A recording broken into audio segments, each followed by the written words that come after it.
大家好，宠粉的一太又来了。2022年上半年涌现了大量的国产剧，也出现了很多让人印象深刻的角色，比如人世间的郑娟、周秉昆，开端的郭怡、李生琴。好剧离不开好演员，好演员会让剧本升华，好演技会让观众产生共鸣。不过实力派演员也会有扑街的时候，当剧本有瑕疵或者人设不符合时，呈现的效果就会大打折扣。比如章子怡在《上阳赋》的表现就差强人意，蒋勤勤在《当家主母》的演技更是让人无力吐槽。今天以太就带大家盘点一下2022年那些期望越高失望越大的女演员吧。第8位童瑶。童瑶是个幸运的演员，30岁的时候籍籍无名，33岁的时候因为出演了《大江大河》里的宋运平崭露头角，不仅喜提白玉兰奖最佳女配，还在网络上得到了小章子怡的称号。随后她势头更猛，凭借32亿里的顾佳一角力压热依扎拿到了白玉兰奖最佳女主角。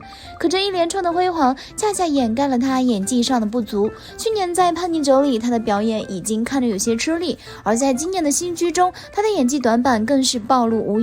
刚出场时童瑶确实十分扎眼，貌美肤白，时尚大气，妥妥的都市女精英的范儿，但随后的表演又陷入到自己的套路里。比如第一集她一出场，同事躲在暗处起身祝她生日快乐，她发觉后立刻咧嘴大笑，还扬手指了指。更可怕的是她已经熟悉了这一套都市剧的演技，她说台词时故意拉长音，笑起来故意抿嘴，时不时撇一下嘴，甚至连眼角弯成什么样都是满满的设计感。如果说32亿里在江疏影的衬托下，童瑶的演技还算得上不错，那么新剧里的她和海清同台飙戏，无论是演技还是气势都接不住了。我跟顾磊之间的事情是我们夫妻之间的事情，要你在这里指指点点。尤其是在撕破脸吵架的那一场戏中，两个人在互相指责对方，愤怒的情绪达到了顶端。海清所饰演的冯小琴一边哭一边怒斥顾青瑜，让我们感受到了她情绪的高涨，而童瑶却一脸憋屈，只是无力的辩解，丝毫感受不到她的悲伤和愤怒。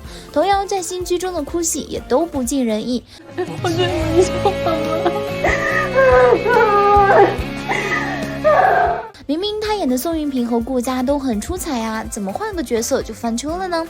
第7位宋祖儿。童星出道的宋祖儿虽然年龄不大，但是做演员的年头却可以媲美老戏骨了。她在《巧家有儿女》中的表现堪称完美，剧中她饰演的是一个单纯善良、勇敢坚韧的女孩乔四美。虽然面临年龄跨度等挑战，但宋祖儿还是很好的诠释了这个角色。在婚姻中失败的乔四美，那种又哭又笑的束手无措，痛苦丈夫的背叛，嘲笑自己的单纯，宋祖儿都很好的表现了出来。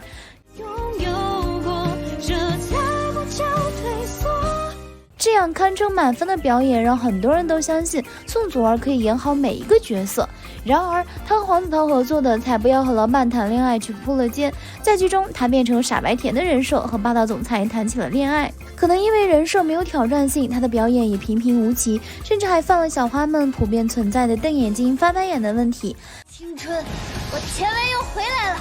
失败是成功之母，我失败了10年。看来傻白甜人设真的不能随便接呀。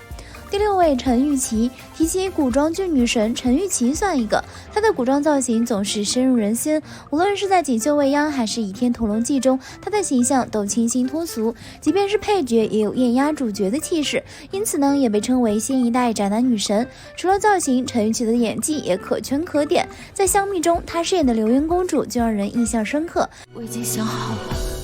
我们明日便出发去凡间，逍遥自在好吗？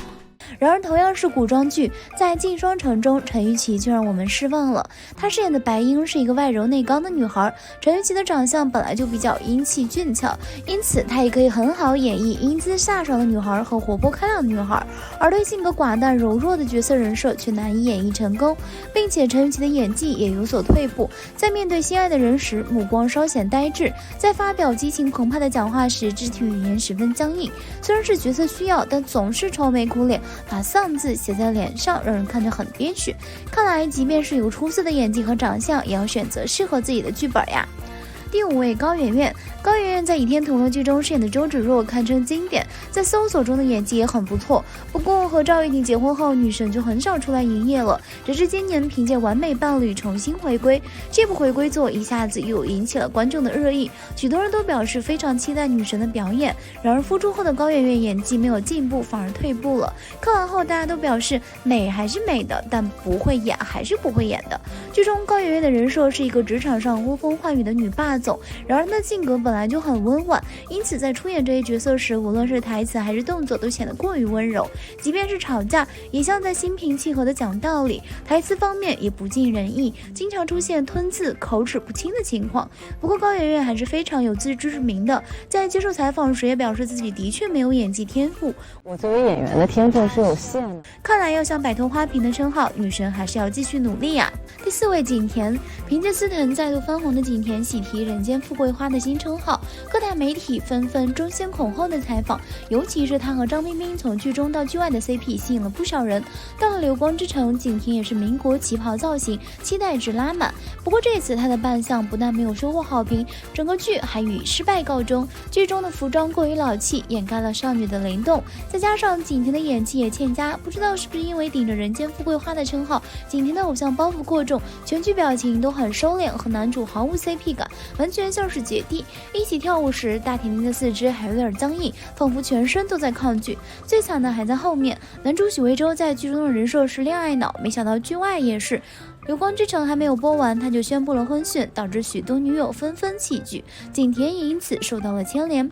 第3位吴谨言，2018年一部《延禧攻略》让吴谨言名声大振，魏璎珞一角太过惊艳，以至于让人忽略了吴谨言演技和外形上的不足。吴谨言原本可以借此步入事业巅峰，但却自我膨胀，接受央视采访时放了对方鸽子，气得六公主连夜发文批评他耍大牌。于是吴谨言刚蹿起来小火苗就这么熄灭了，之后他的资源一落千丈。今年的这部上时原本另有人选，可是这两位顶流看了剧本以后不太满意，吴谨言和徐凯才临时组成了 CP， 上时有点中国版大长今的意思。吴谨言饰演的姚子衿被选为上时局宫女，一边烹饪美食，一边和皇太孙朱彦基谈恋爱的故事，是一部典型的大女主古装偶像剧。但是吴谨言并没有把握住机会，光是角色扮相就让人不太舒服，看着实在太瘦了。本来女演员过了30岁以后胶原蛋白就流失严重，可是她还在不停的减重，再加上古装戏服头身比例会有些诡异，剧本的她表演也是一言难尽。本来是马被皇帝朱彦基的贤内助，应该是有勇有谋的奇女子，可是她在剧中表情呆滞，演技平庸，特别是最后2集，面对叛军突然挟持家眷出现在自己面前，吴谨言的表情没有任何波动，呆坐在那里，眼珠子瞪得老大，看得观众都替他着急了。第2位金晨，金晨出道很早，但是火的却很晚。参加浪姐时，大家才注意到这个高高瘦瘦的漂亮小姐姐。浪姐之后，金晨的资源一路开挂，搭档李易峰出演的《隐秘而伟大》是个非常好的资源。金晨也不负众望，让我们记住了她潇洒和干练的一面。执行任务时男扮女装，有模有样；面对困难时临危不惧，有勇有谋。金晨很好的演出了剧中角色需要的英勇和隐忍。然而出演偶像剧，金晨的表现就逊色了不少。在不会恋爱的我们中，他的人设是公司高管，然而他就活脱脱像个傻白甜，智商情商都不在线，完全没有高管的气质和心机。在剧中，金晨几乎没有什么演技可言，只靠着颜值撑起了整部剧，动不动瞪眼，加上嘴歪，表情管理也是非常不到位，让人感觉不太聪明的样子。偶像剧最重要的就是男主和女主的 CP 感了，然而金晨表现的明显对男主不感兴趣，只是在剧情的驱使下不得不给观众强塞糖。要知道都2022年了，剧中还会出现男女主角摔倒亲在一起的狗血剧情，尴尬不合理的剧情实在让人没有追剧的欲望。第1位宋佳，宋佳今年开年接连出演了《人世间》《盛装》等剧，在《人世间》里，她饰演的周蓉引发众怒，连宋佳的母亲看完剧后都表示受不了周蓉。不过这也从侧面反映出宋佳的演技有多么出色。不过在《盛装》里，宋佳的表现却难以让人满意。剧中她饰演时尚杂志的副主编，是个时尚女魔头，一边又和同事斗智斗勇，一边谈情说爱，是大家心中女强人的形象。宋佳身上自带一种轴的气质，特别适合出演这个角色。在全剧开篇，她的搭档跳楼，杂志还有一堆烂摊子。宋佳饰演的陈开也很快稳住了局面，这部剧也让人充满期待。可随后整部剧就一泻千里，其中宋佳的表演也没有达到我们对她的预期。宋佳的表演问题总的来说就是同质化严重，她总能把各种身份迥异的角色演出一个味儿。现在市场和读者对杂志的要求越来越严苛，压力不可避免。对于2022年上半年令人失望的女演员，大家怎么看呢？欢迎在评论区留言讨论哦。好了，今天的视频呢就分享到这里啦。如果喜欢 C 台的视频，就请多点和关注 C 台，每天都会更新精彩娱乐资讯哦。